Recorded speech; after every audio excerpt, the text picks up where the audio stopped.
আমাদের সবার জীবনেই তো অনেক স্বপ্ন থাকে তাই না? কিন্তু সমস্যাটা হয় তখনই যখন স্বপ্নগুলো অনেক বেশি হয়ে যায়। সবগুলোকে একসাথে সামলানো বেশ কঠিন মনে হয়, তাই তো? তো আজ আমরা মন ছবি নামের একটা দারুণ কৌশল নিয়ে কথা বলবো। এটা আমাদের একাধিক লক্ষ্য অর্জনে কিভাবে সাহায্য করতে পারে, চলুন সেটাই দেখি।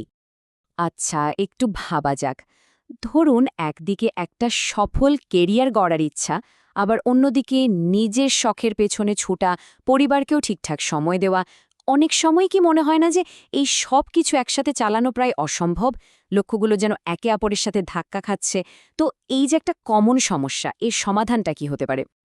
এই যে এতগুলো স্বপ্ন, ক্যারিয়ার, পরিবার, প্যাশন, এগুলোকে এক সুতোয় গাঁথার উপায়টা কি? ঠিক এখানে আসছে মনোছবি নামের একটা জবরদস্ত কৌশল। আসুন জেনে নিই এই জিনিসটা আসলে কি, আর এটা আমাদের ঠিক কিভাবে সাহায্য করতে পারে।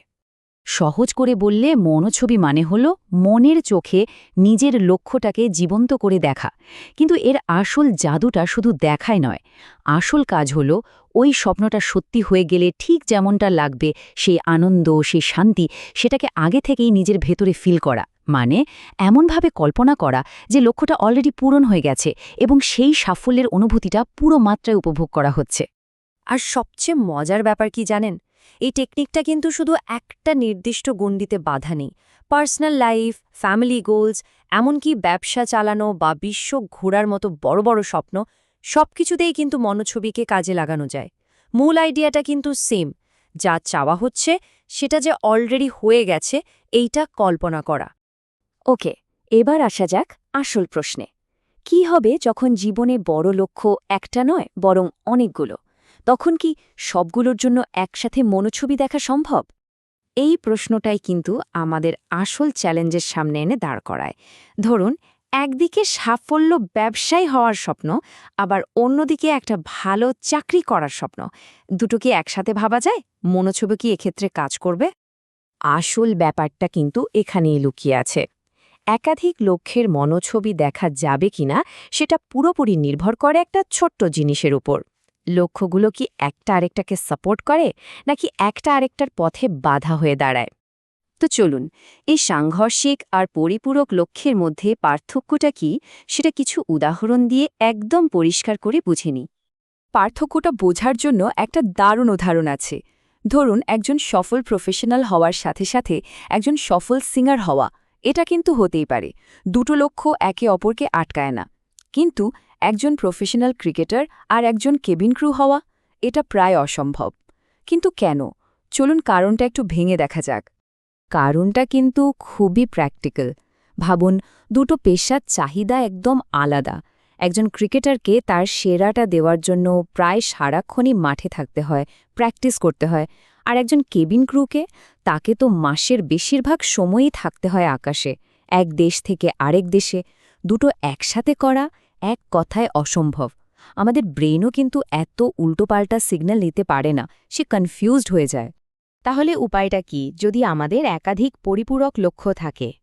এইখানেই আসছে সবচেয়ে পাওয়ারফুল টেকনিকটা। আর সেটা হলো আলাদা আলাদা করে মনোছবি না দেখে সবগুলোকে একসাথে মিশিয়ে একটা মাত্র ছবি তৈরি করা। মানে কয়েকটা আলাদা আলাদা স্বপ্নের জন্য আলাদা আলাদা করে না ভেবে সবগুলোকে মিলিয়ে একটাই সিনারিও কল্পনা করা। এটা কিভাবে সম্ভব? একটা অসাধারণ গল্প দিয়ে ব্যাপারটা খুব সহজে বোঝা যাবে। গল্পটা খুবই সহজ, কিন্তু এর শিক্ষাটা অনেক গভীর। এক গুরু তার শিষ্যের সেবায় খুব খুশি হয়ে তাকে একটা বর দিতে চাইলেন, কিন্তু শর্ত একটাই, যা চাওয়ার মাত্র একটা ইচ্ছার মধ্যে চাইতে হবে। জাস্ট একবার ভাবুন এই একটা লাইনের পাওয়ার। শিষ্য কিন্তু চেয়েছিল একটাই জিনিস, কিন্তু তার ওই একটা চাওয়ার মধ্যেই জীবনের প্রায় সব কিছু চলে এসেছিল। এই বাক্যটাই হলো একটা ইন্টিগ্রেটেড বা সমন্বিত মঞ্ছবির পারফেক্ট উদাহরণ। একটু ভেবে দেখুন তো, ওই একটা ইচ্ছার মাধ্যমে শিষ্য আসলে কি কি পেয়ে গেল? আর্থিক সচ্ছলতা, ভালো স্বাস্থ্য, পারিবারিক আনন্দ আর মানসিক শান্তি, সবগুলো গোলকে সে একটা মাত্র লাইনে একসাথে গেঁথে ফেলল। এটাই হলো ইন্টিগ্রেটেড মঞ্ছবির আসল পাওয়ার। আলাদা করে আর কিচ্ছু চাওয়ার দরকারই পড়ল না। তো এই যে দারুণ একটা আইডিয়া, এটাকে আমরা নিজেদের জীবনে কাজে লাগাবো কিভাবে? চলুন এবার একদম স্পেসিফিক কয়েকটা স্টেপ দেখে নেওয়া যাক। এই টেকনিকটা ব্যবহার করার জন্য দুটো সহজ স্টেপ মনে রাখলেই চলবে। প্রথমত, মনোছবি দেখার আগেই লক্ষ্যগুলো ঠিক করে নিতে হবে, যাতে কল্পনা করার সময় কোনো কনফিউশন না থাকে। আর দ্বিতীয় এবং সবচেয়ে ইম্পর্ট্যান্ট স্টেপটা হলো আলাদা আলাদা ছবি না, বরং সব পরিপূরক লক্ষ্যকে মিলিয়ে একটাই পাওয়ারফুল ইন্টিগ্রেটেড মনোছবি তৈরি করা। এবার ভাবার পালা, জীবনের আর্থিক, শারীরিক, পারিবারিক এবং মানসিক এই সব লক্ষ্যকে মিলিয়ে যদি একটাই ছবি আঁকতে হয় তাহলে সেই ছবিটা কেমন হবে? সেই একটা সমন্বিত মনোছবিটা আসলে কী?